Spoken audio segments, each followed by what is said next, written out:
রাজধানীর খিলক্ষেত এলাকায় এক বাস চালক ও সহকারীকে মারধরের প্রতিবাদে মহাখালীতে প্রায় আধা ঘন্টা সড়ক অবরোধ করে রাখে শ্রমিকরা। এতে মধ্যরাতে ওই সড়কে তৈরি হয় তীব্র যানজট। আহত হয়েছেন এক পুলিশ সদস্য। পুলিশ বলছে তদন্তের পর জড়িতদের বিরুদ্ধে ব্যবস্থা নেওয়া হবে। সিলন ফ্যামিলি ব্লেন্ডের কড়ালিকার আর সতেজ সাদের পারফেক্ট ব্লেন্ডে স্বপ্নেরা মিলুক টানা। রাত 11টার দিকে হঠাৎই হাতে লাঠিসোঁটা নিয়ে রাজধানীর মহাখালীর রেলগেট এলাকার সড়কে জড়ো হন অর্ধশতাধিক পরিবহন শ্রমিক। যানবাহন আটকে আধা ঘন্টা ধরে চলে তাদের বিক্ষোভ কর্মসূচি।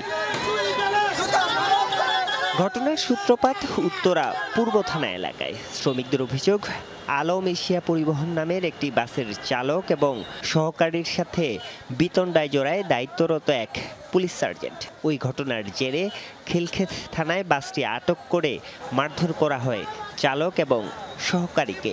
এ ঘটনার খবর ছড়িয়ে পড়লে মহাখালী এলাকায় সড়কে নেমে আসেন শ্রমিকরা। পুলিশের অভিযোগ, বিক্ষুব্ধ শ্রমিকরা আব্দুল আলিম নামে এক উপপরিদর্শককে মারধর করে আহত করেছে। পুলিশের সাথে একটা গাড়ি নিয়ে তাদের ঝামেলা হয়েছে।